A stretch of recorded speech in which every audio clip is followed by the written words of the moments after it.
What is up, fellas? TheGOOB here with episode 8 of Rewriting History with me, TheGOOB. I've got an exciting episode this week. Massive update in the world of rewriting history. The Vases, which I have talked about before, Ben over at Uncharted X, dropped a whole new set of scans. So it was just one scan, one vase that had been scanned previously. Now there's a whole group of them, and they're working on even more. So the only real semi-valid critique I've heard of these vases is that they are modern forgeries.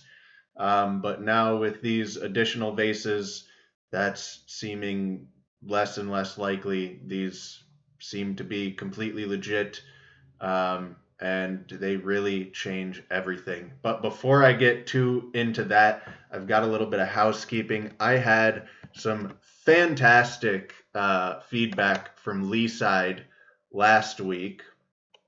And he left me some really great comments.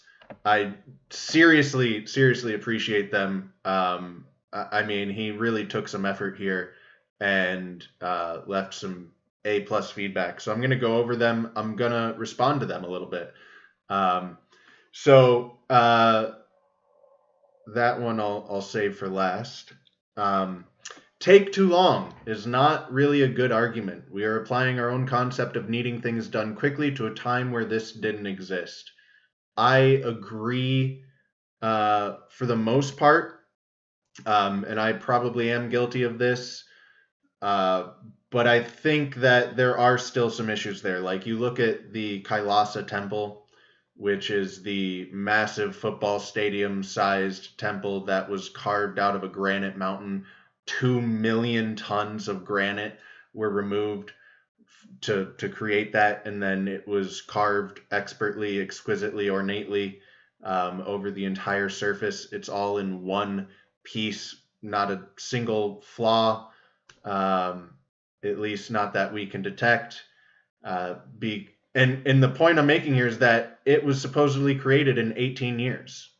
So 18 years to remove 2 million tons of granite without dynamite, and then carving that entire thing.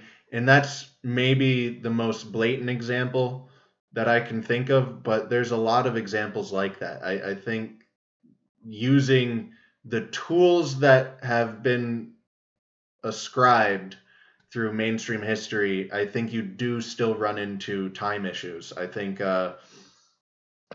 there's just too much going on, too expertly done in too short of a time period with too small of a population. Something somewhere along the way is not adding up. So yeah, I do agree with the sentiment, but I think there is still an argument to be made there that some of these things just mathematically don't seem to add up with the tools that are ascribed to them. The Arabian temple in Hawaii is made of granite and carved using hand tools. There are videos on YouTube showing them at work. These craftsmen would spend their entire lives working at these temples. It was a job for life. I think you, maybe it was someone else, but I think you mentioned the Arabian temple before on my channel, and I wish I had remembered it for my previous video. It would have been an even better example than the temple I showed in New Jersey. Yeah, absolutely fantastic example. I wish I had used that in my previous video. That would have been the best example I could have used. There's also a monument in Georgia, not the state, but the country. In my head, I want to say Triumph of Georgia, but I don't think that's quite the right statue. Or it's not really a statue, it's a whole structure. I wouldn't really call it a building either, though. Art project, I guess. I don't know. Decorative feature. But it's very large. It's made out of granite. I think, and I'm not 100% sure, I think it's actually faced with granite. So I think there's like bricks or something else inside of the columns and stuff. And then they've made faces of granite that are carved with decorations. I'm not too sure. I don't think it's actually solid granite pieces, which is also something that the ancient Romans did. So you know, flashback to my last video talking about, you know, how they built these things. And yeah, I'll make you a mod. I'll make all of you mods, really. I don't know if I can do it. I'll have to do that later. But yeah, you know, flashback to last. Sorry, I distracted myself. I want to have the chat up on screen so that I don't do what I did the other week and just ignore you guys. But yeah, absolutely. The Arabian Temple, absolutely perfect example of we are still building things like this today. So if we're doing it today, obviously it was possible in the past. And the fact that the buildings exist in the past, it was obviously possible. So really, really fantastic comment there, Lisa. I wish I had used that last week. Would have been a much better example. You wouldn't use a saw to cut the interior. You would first drill out a series of drill cores to weaken the central mass. You can knock them out, the remaining undrilled sections. This method is used still today in the crafting of granite tubs and sinks. The flattening is a technique called lapping. You are essentially just rubbing a flat stone onto the surface using a gritted abrasive. Again, that method is still used today. Core drill marks can be seen in the interior of Khufu's sarcophagus. Sawing underneath is solved by tipping the box. I don't actually understand exactly what you mean with that part, but also don't be fooled by the claims of the perfectly flat or perfect 90-degree angles. The Serapeum boxes are not as perfect as they claim. A lot in that comment. So let me go back to it actually. The first part, yeah, that's actually what I was trying to demonstrate in my video last week when I was showing the bathtub being created. Yeah, you either make a series of cuts or you straight cuts to make, you know, kind of square cores like he was doing with the bathtub, or you use drill tube drills. Forgot the word tube for a second. Or you use tube drills like you're suggesting and then knock out the cores. Either way, it's essentially the same process. Yes, a very time-consuming process, very difficult process. And I really love that you mentioned Khufu's sarcophagus. I've mentioned that previously as well, the tube drill marks in Khufu's sarcophagus. So we, you know that, yeah, they were using at least some of the same techniques we are today. As far as the lapping, I'll be totally honest, I really don't know enough about lapping to make the claim I'm about to try and make. I realize it's a simple process, a straightforward process, time-consuming process, but straightforward. But as far as I understand it, that applies to exterior surfaces. I don't know if it is as applicable to the interior. And in all of these boxes, you have these perfectly polished interiors as well. And I know you're making the argument they're not as perfectly flat as they seem. I've seen a lot of videos. I haven't inspected them myself, but I have seen a lot of videos. Christopher Dunn, who I know you're not a fan of, he likes to go around with his ruler and show just how perfectly flat these surfaces are. And you know, maybe the videos are slightly deceptive. Maybe if I had an in-person look, I would see, oh, it's close to perfect, but not actually. There's some pretty seemingly perfect pieces out there based off the footage I've seen. I really can't say for certain one way or another, but some of this stuff looks pretty perfect. If you're referring to the scoop marks in the Serapeum boxes, I think Ben actually is probably 100% correct that there were some small faults or cracks in the boxes, and in order to remove them, they scooped them out. So I don't know why else they would do that, because they do have, if not perfectly flat, very nearly perfectly flat. I mean, they're mirror surfaces. And then you'll have a scoop out of the side of it. So it's like, it's clearly not an accident. So I don't know if that is what you're referring to about the imperfect Serapeum boxes. But yeah, the tube drills in Khufu's sarcophagus is really a significant little detail, I think, because if we are, it's granite from the time of Khufu's reign, at least supposedly. I know a lot of people don't believe that, but that would be quite insightful if we can peg that to Khufu, and they were clearly using tube drills to hollow out these boxes. That's just good to know, good information. And then, like I said, I'm not sure what you mean by sawing underneath is solved by tipping the box. I also saw that there were 13 comments on the video, and there's only like 7 that showed up. These 2 got held for review by YouTube. There'd still be like 5 others that I haven't seen, can't seem to find. So I hope they weren't these massive effort posts like this, because I would feel really bad if you put all that effort in it and I didn't even get to see them.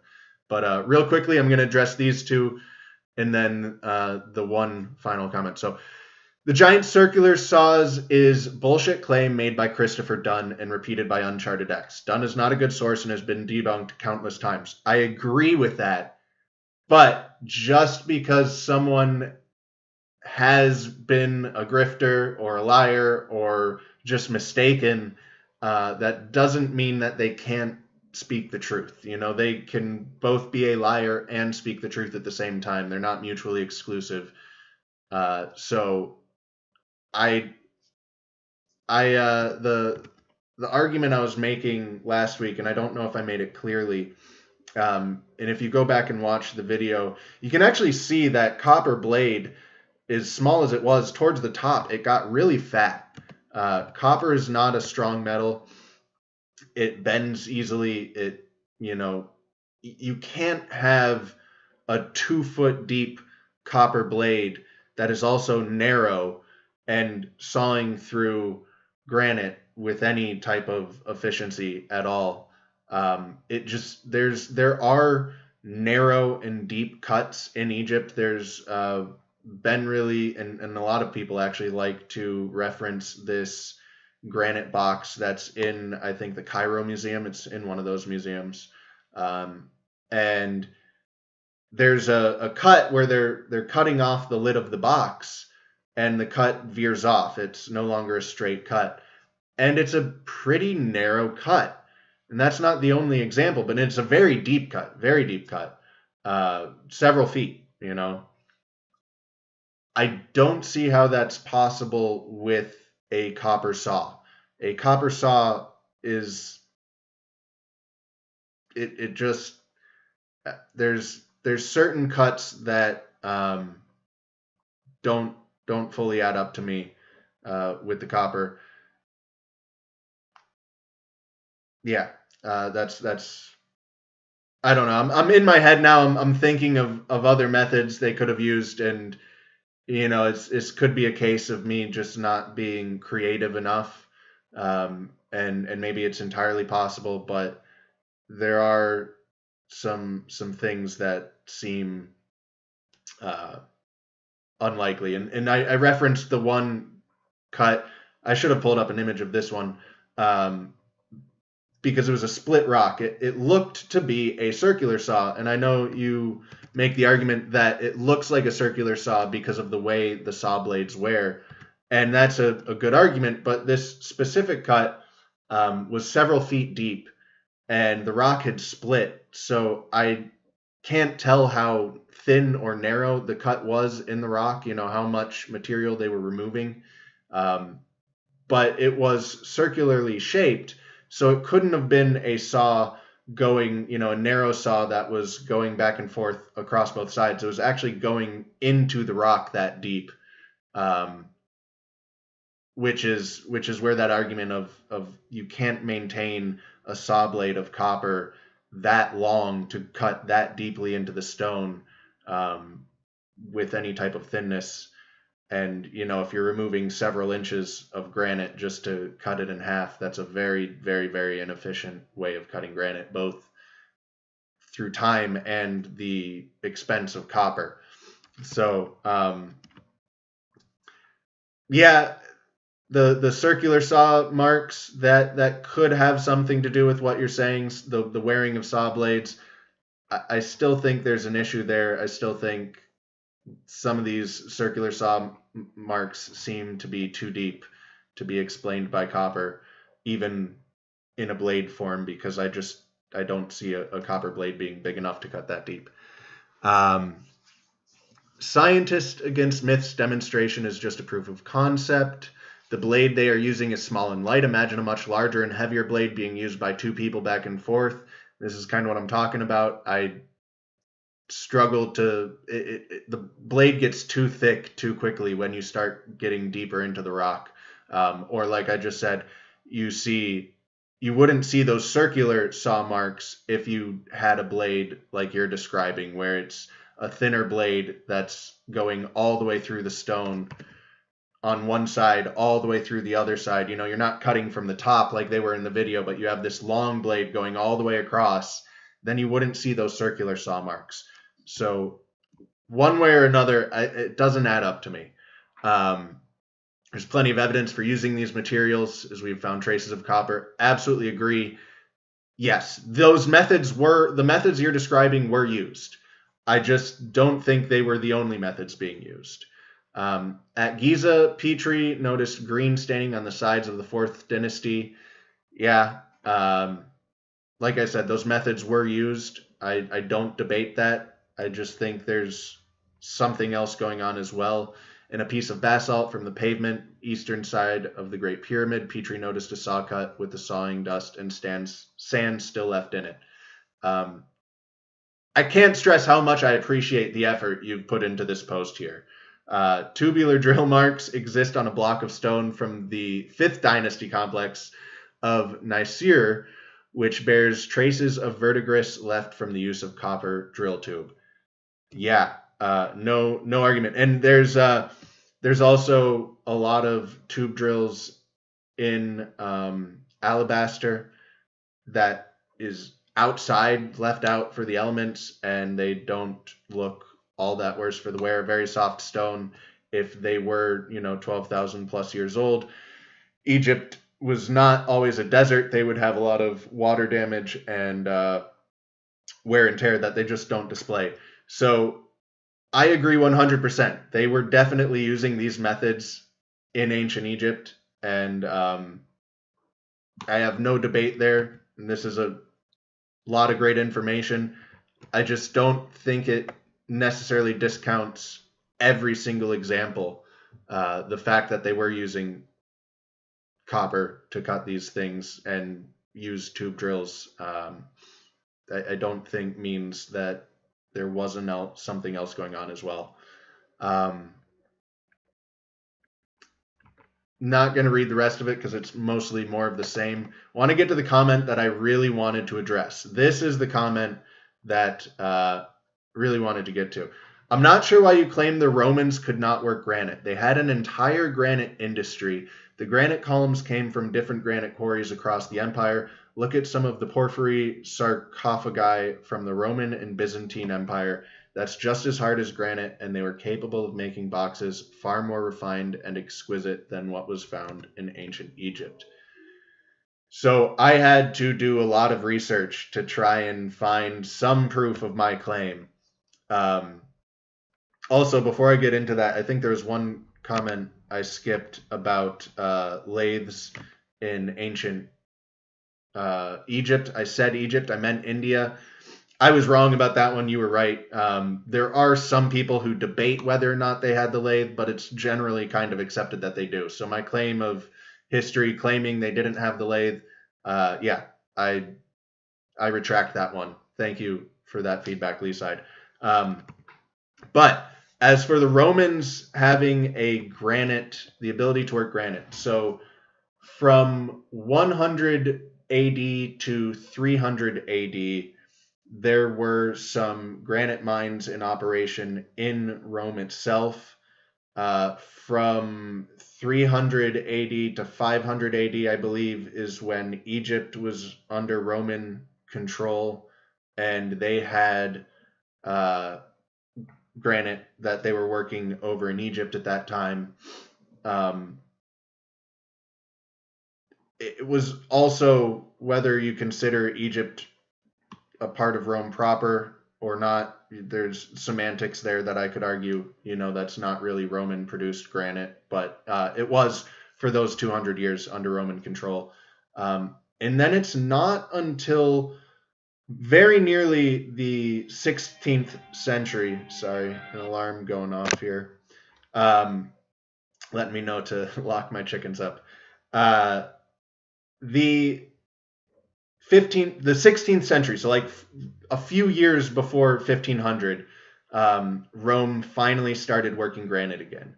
Before that, they were importing it from China and Egypt and other places, and they were recycling granite that they had already had for hundreds of years. The sarcophagi that you're referring to, I believe, were not only sourced in Egypt, but were created in Egypt. I did not research that fact specifically, so if I am mistaken, please inform me. I would like to know. But I do know that in the 1300s, the 1400s, they definitely were not working granite. They were working softer stones, travertine, I think, if I'm recalling correctly. Let me make sure no one's leaving comments here. And yeah, so pretty much from 300 AD to 1500 AD, they really were not working granite in Rome. They were importing granite. They were importing a lot of granite, and they were using granite. They were reusing granite. They were building with granite, but they were not actually working the granite there in Rome. They worked softer stones. They were master marble workers. You have, around that time, the Renaissance going on, and some of the most beautiful marble work ever created, and yet they were also just barely getting back into granite production. So yeah, Rome did lose the ability to work granite for about 1,200 years, 1,000 years if you're counting the Egyptian occupation of Rome from 300 to 500 AD. And I'm sure there were some examples of them actually cutting granite, like some of the columns were chopped down into smaller pieces so then they could be moved more easily and then reused elsewhere. But they were not, they were chopping the columns into pieces and then reusing them elsewhere. They weren't creating new columns. There was a very long period of time where Rome had lost at least the degree of ability that they had previously to work granite and didn't regain until the 1500s. So that's those comments. I might have spent a little too long going over all that. Before I get into the Vases, there's one other thing I wanted to talk about, which is actually Tucker Carlson on Theo Vaughn's podcast. Around the hour 55 minute mark, he starts talking, they both start talking about how the oppression is deliberate, how we are deliberately misinformed, we're deliberately kept from the truth, how we're deliberately separated from production and reality. And they then transition very seamlessly into discussing beautiful architecture.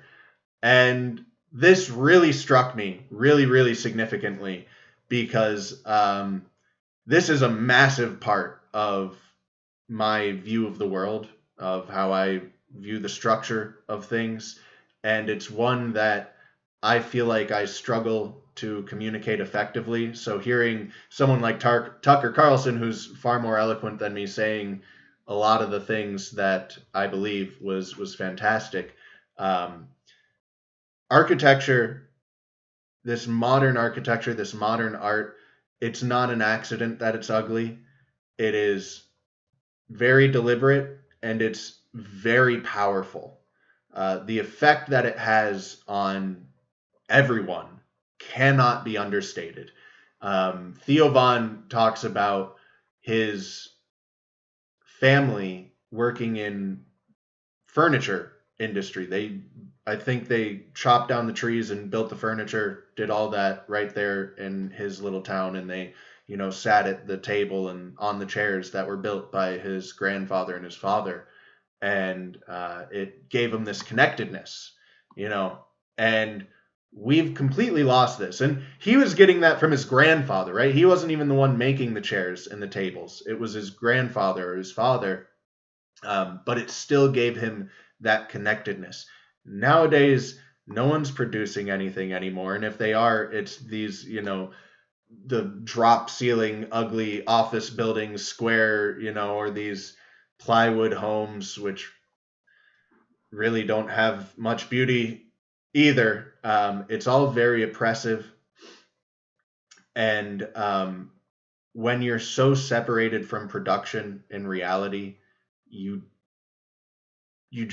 don't realize what you're capable of. When you're surrounded by grand cathedrals and beauty and this exquisitely worked stone and these massive pieces of stone lift way up high in the air, you know what you're capable of because your fellow man did that. You're surrounded by it all day. You live in a reminder.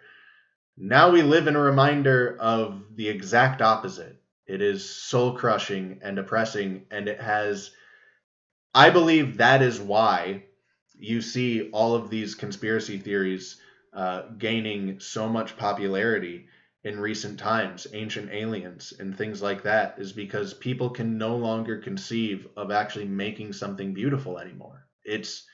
We've been so far removed from production and from beauty that aliens and magic makes more sense than people like us being capable of it. So I recommend you go check out the podcast. I enjoyed the whole thing. If you just want to listen to that part, go skip to like the 155 hour and 55 minute mark. They talk about it for like 20 minutes. And yeah, it's I agree 100% with everything they're saying. The oppression is deliberate. The misinformation and the suppression of information and, the destruction of beauty, it's all deliberate. It's all a part of my worldview. And my worldview, is that this is what I just described has been being attempted for thousands of years. None of this is new. There are secret occult societies that know the reality and the nature of the world, which is that there are cyclical cataclysms that we go through, that we have reached peaks previously. Who knows what is out there on gods and such like that, but who knows what information they have. They don't want us to have it. It's all deliberate. So let me get into the main content of this episode now that I've talked for 30 minutes. Jesus Christ. The vases, man. The vases. Let me just go back a second and look at those vases. There's a whole collection there.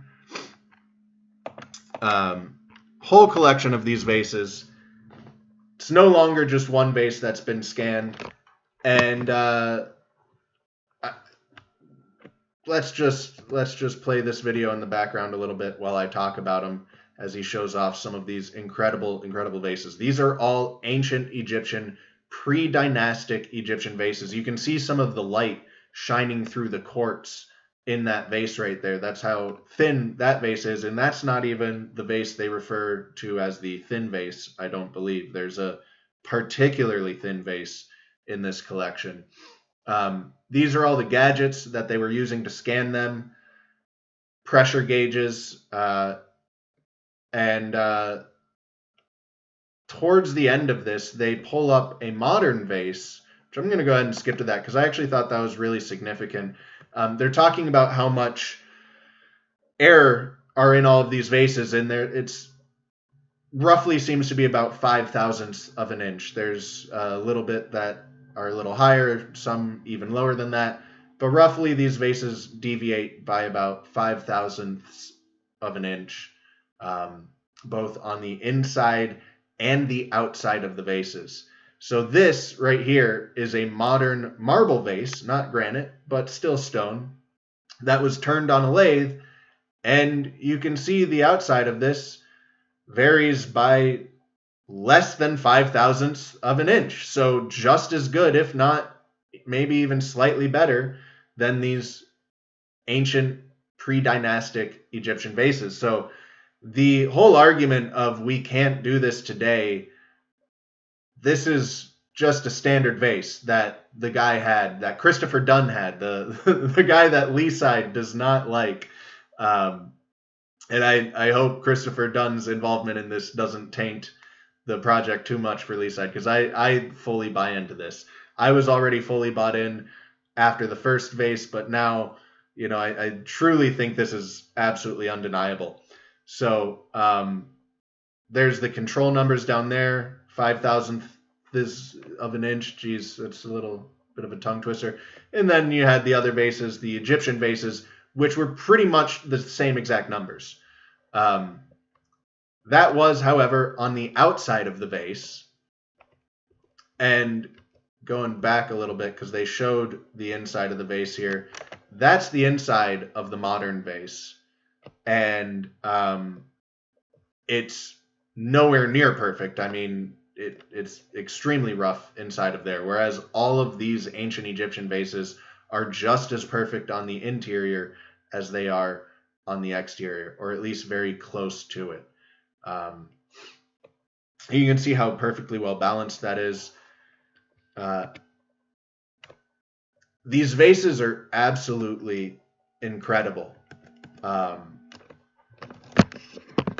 As far as a slam dunk piece of evidence that history absolutely needs rewritten, I can't think of anything better.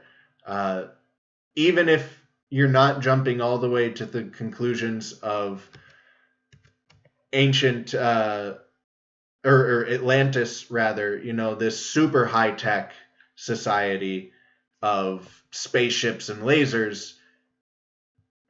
While Egypt did have the lathe, they didn't have it for a few thousand years after these vases were created. They developed the lathe, according to history, a few thousand years after these vases were created. So at the very, very least, this requires, rewriting the sophistication of the tools that they had in pre-dynastic Egyptian times. And the handles on these vases really create a very significant problem, even if you're attributing lathes to ancient Egypt, because you can't leave handles on a lathe. The precision of these vases would suggest a high-speed lathe as well, a very high-speed lathe with very little to no play or wobble, which is what we use today for lathes. And it's hard to explain how ancient Egyptians would have made such a lathe. The precision indicates high speed because the lower speed, the less precise. That's just the way lathes work. The less consistent you're going to get. So very high speed, very low wobble, but that still doesn't explain the handles. The handles really throw a wrench into how these were made. And this is on screen right now a pottery, not a stone vase, a pottery vase, but imitating the style. Looks pretty similar. Looks really good too. Very round, very symmetrical.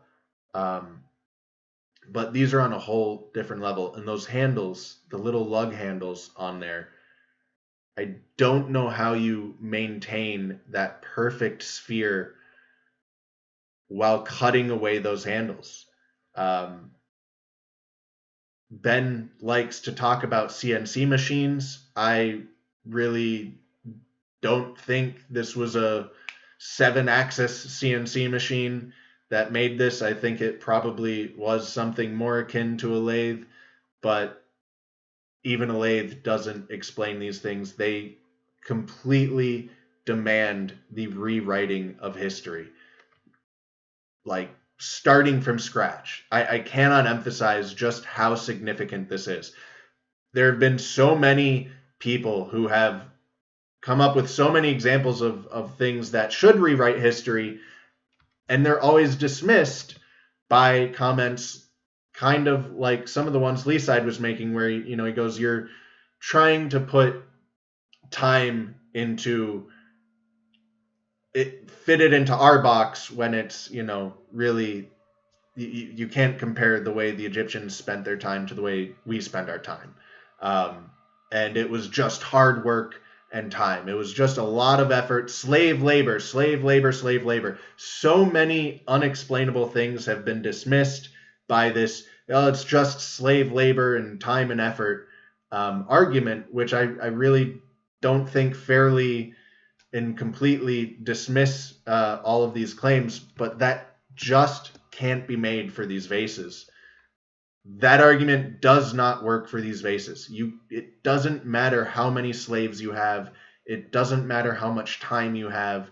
You aren't creating vases like this without a much, much higher degree of technology than stone pounding tools. It's undeniable. I'm trying to find... there's a part in this where they show off the thin vase, which is really incredibly impressive because they're shining light through it, and you can just see the flashlight shining straight through this stone vase. It's so incredibly thin. But I don't know exactly where the thin vase is, unfortunately. Ultra thin vase, this one here. Yeah, so if I can find the part where they're shining the flashlight through it, it really is incredible to see just how perfect and how perfectly thin this vase is. And the idea of doing that with stone pounding tools is an absolute joke. I think I was making, I don't know if I ever made the argument effectively, but I was making the argument earlier, trying to, that, the oppression, the obfuscation, the misinformation is all deliberate, and these conspiracies, the popularity of them is growing because of how separated we've become from production and from reality. And so as much as history needs rewritten, and these vases are absolute proof of history needing rewritten, I think there's just as much effort that, yeah, Eric, I don't think it matters how skilled of an artisan you are. You're not creating those with stone pounding tools or chisels or anything of the like. No hand tools are making that. But I think as much effort needs to go into rewriting history as we need to put into reframing the present. So I really do recommend the conversation between Theo Von and Tucker Carlson. If you're asking me if a skilled artisan can't do that, yes, I genuinely think that is impossible. Zoom meeting ended. But yeah, there's no possible way that a skilled artisan can create thousands, because it's not just a fluke either. It's not just one vase. There's literally tens of thousands of these vases that have been found, and they're all, not every single one is absolutely this perfect, but there's certainly enough of them that fall into this degree of perfection that just a skilled artisan doesn't explain it at all. And here's actually some numbers. So they have a modern marble vase that's spun on a high-speed lathe, and these actually aren't the exact numbers I was looking for, but there is a chart of numbers in this video where they compare the precision of a marble vase spun on a high-speed lathe today versus these ancient vases, and they're almost identical. Some of the ancient vases are actually even better, but they're pretty much identical in how perfect they are. And yeah, go talk to any artisan today. You're not achieving perfect spherical, the degree of perfect spherical shapes that they're producing here. You really need something like a lathe for. You're just not doing that with hand tools. Yeah, it's a degree of perfection that I don't think is achievable with hand tools. I think it's several iterations removed from the degree of perfection you could achieve with hand tools. But back to the point I was making about reframing the present. We are so removed from reality. We are so separated from production that people jump to all of these conspiracy theories because there's this massive cognitive dissonance globally, or at the very least in America, maybe not globally, in America though, very, very universally, where we know we are the most advanced technologically that we've ever been, right? I know some people believe in Atlantis and such, but certainly within our anywhere recent history, we are by far the most technologically advanced we've ever been. And so we look at the past and we look at the achievements that they had, and then we look at what we're able to achieve today, and it doesn't make sense. And I don't think that's because it was aliens building all of this stuff in the past. I think that's because we are being so severely oppressed today. We're so removed from production, so misinformed, so uninformed. Theo talking about his grandparents making the furniture and him feeling that connection. No one's in production anymore. And like I said, if they are, they're producing these ugly modern buildings, this ugly modern art. There's no beauty anymore. There's nothing real. You make that solid, beautiful mahogany table. That's something that's real. You sit at that every night. It has an impact on you. Yeah, we can agree to disagree, Eric. That's cool. I'm happy to do that. And I could be wrong. I think I'm right, obviously, but I could be wrong, and I'm open to being proven wrong. Lee Side has done that a bit in the comments, and I really appreciate it. It only makes me better. It only gets me closer to the truth. So, but yeah, the sitting at that mahogany table, it lets you know that you're capable of creating something beautiful as well. And that's been removed from us. That's been removed from our society. Heroes have died. Yeah, that's why I was saying globally, but there are some parts in Africa and stuff like that where it's not the same.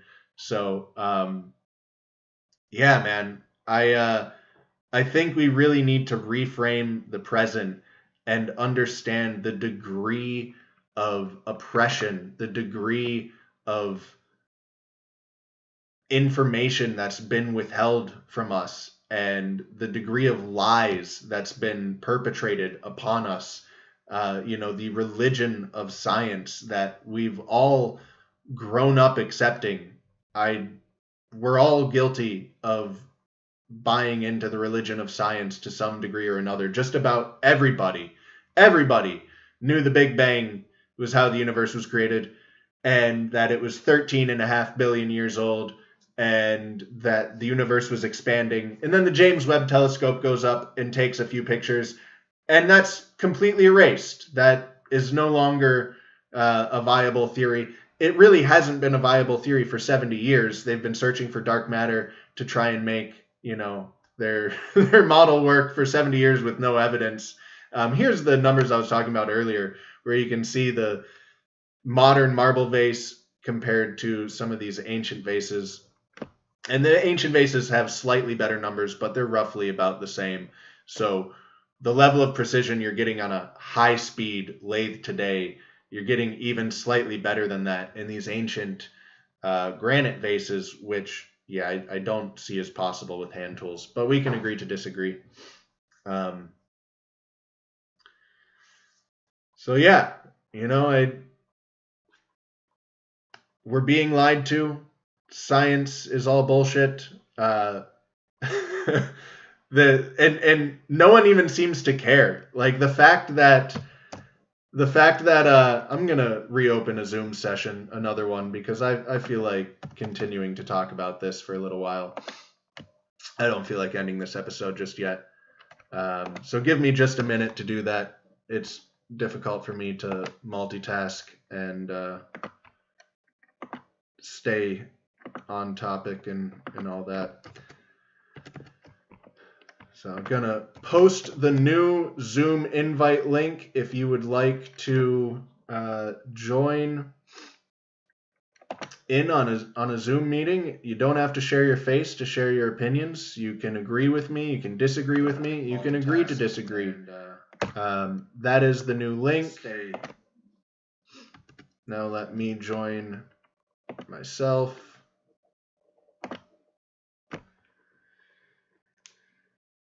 Join meeting ID. Bear with me, folks. Now the case-sensitive password.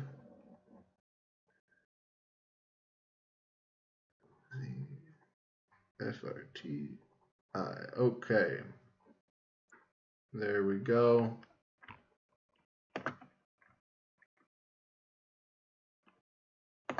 And there we go. All right, I'm back, folks. And I'm back. Okay.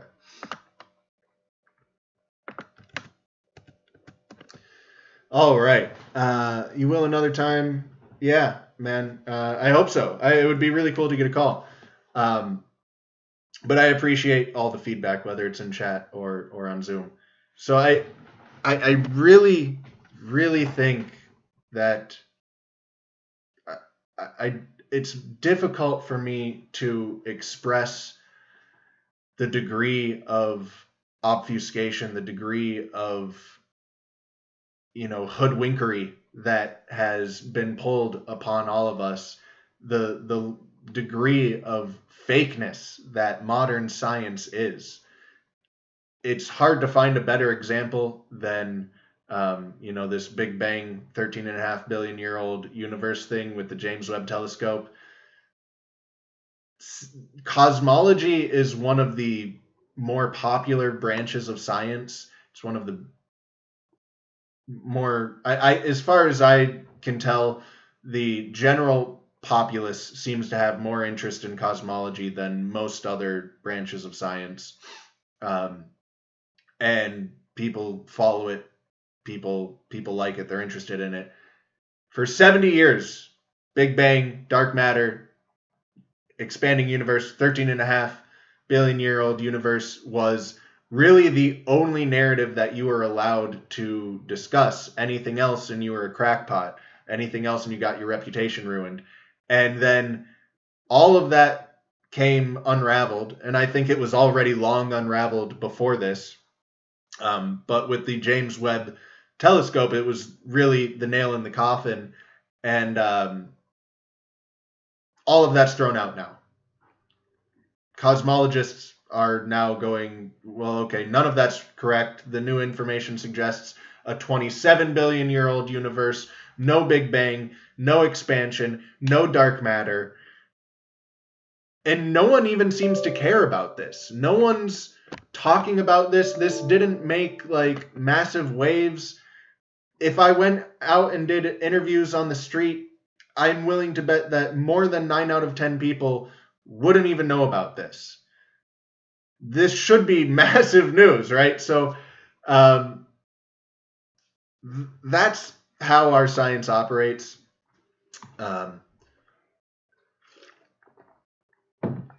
While that's the biggest example, I truly could just sit here and list off examples of this nearly endlessly in nearly any branch of science. The more I look into anything, if you start to actually look into just about anything, you very quickly realize it's bullshit. There's what's presented to the public, and then there's what's actually going on, and they're two very, very different things.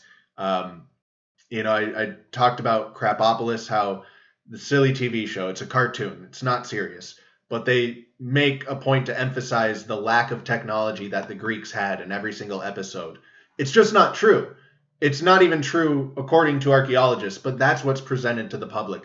I've talked about the sonoluminescence dating in Egypt, where every single article written about the dating that they did, they go, this confirmed Djoser's pyramid to this exact date. This confirmed this to this exact date. And then you look at the study and the dating ranges by over 2,000 years. It didn't confirm anything. It's a absolute garbage information. You can't rely on dates that go, yes, this could be 2000 BC or 4000 BC or anywhere in between. That's really not accurate.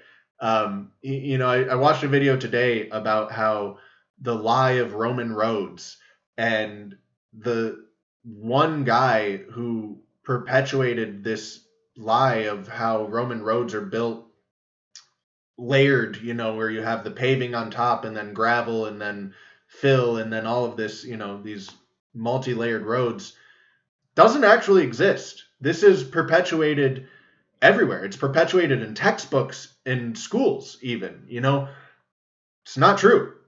It's just not true. At least according to that video I watched today, and he was pretty compelling with his evidence. And again, I could go on and on and on pretty much forever with examples like this. Science is completely a lie. We've been hoodwinked. And the reason why everyone wants to believe in ancient aliens is because we've been so separated from reality and production, and we've been so oppressed. We can't imagine creating something that beautiful, but we absolutely are capable of it.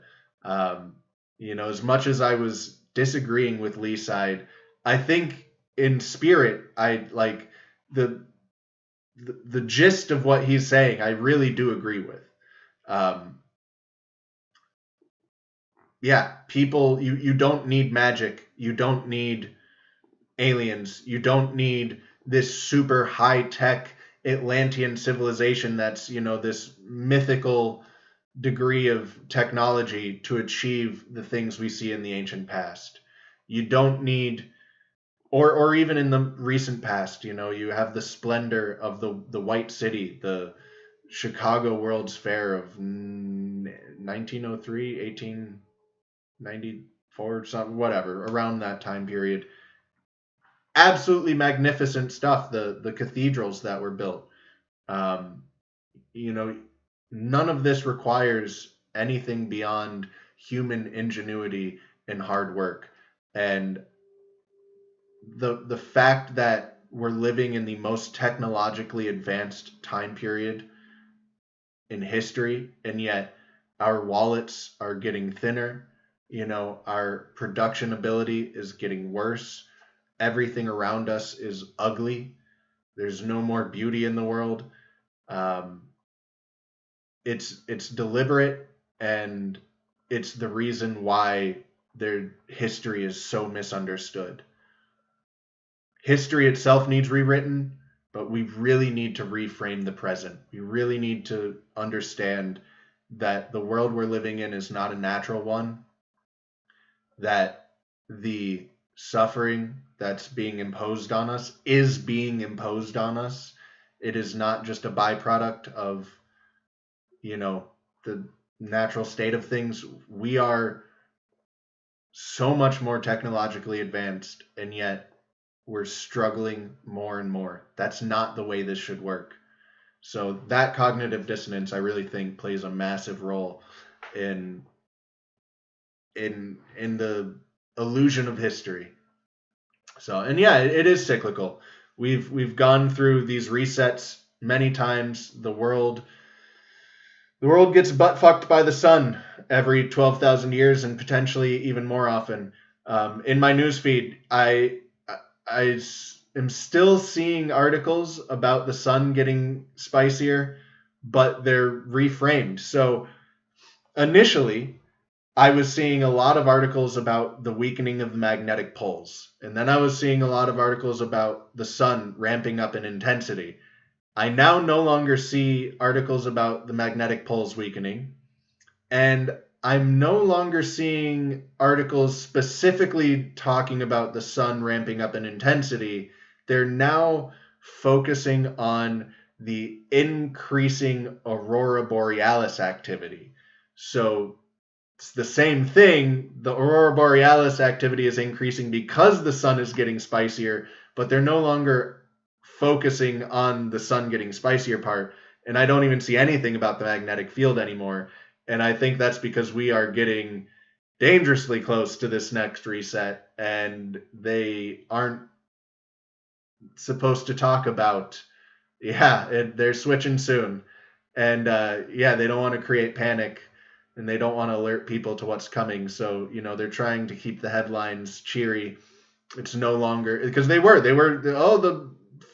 like going the panic, not really, but you know how the news is. They like to drum up drama. So they were like, oh, our magnetic fields are weakening. That's bad. Oh, the sun's getting spicier. That's bad. And now they've shifted away from that. And now they're just going, oh, look at how pretty the sky is. Look at these pretty celestial events that you're having with Aurora Borealis and other events, and how pretty it is. Let's focus on that and not the dark, grim reality of what's to come.